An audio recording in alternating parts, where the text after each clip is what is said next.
Next, we move on to specification number 3, which asks us to describe the functioning of the heart in terms of the contraction of muscles of the atria and ventricles and the action of the valves in a heartbeat. So, here, we will focus on how the 4 main chambers of the heart work together and how the valves operate to ensure blood flows correctly during each heartbeat. Now, let's talk about the valves of the heart. The main function of all heart valves is to prevent blood from flowing backward, ensuring that blood always moves in the correct direction. The heart has 2 main groups of valves. The first group is the atrioventricular valves, or AV valves.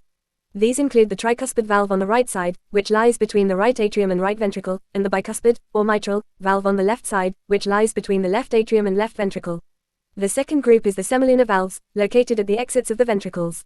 These include the pulmonary semolina valve, which controls blood flow from the right ventricle into the pulmonary artery, and the aortic semolina valve, which regulates blood leaving the left ventricle into the aorta. Together, these valves work continuously to maintain one-way blood flow through the heart, coordinating with the contractions of the atria and ventricles to keep circulation smooth and efficient. If we look at the cross-sectional top view of the heart showing the front view of the valves. Here, we can clearly see all 4 heart valves and their positions within the heart.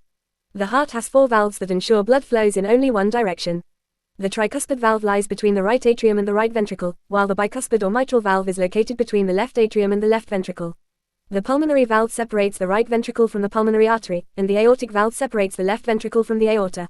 These valves work together to maintain a smooth, one-way flow of blood through the heart. Now, let's see how the valves work together with the contractions of the atria and ventricles to pump blood effectively throughout the body. Deoxygenated blood from the body enters the right atrium through the vena cava.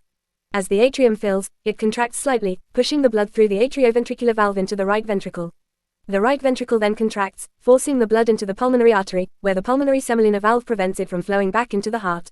From there, the blood travels to the lungs, moving through tiny capillaries surrounding the alveoli, where it undergoes gas exchange.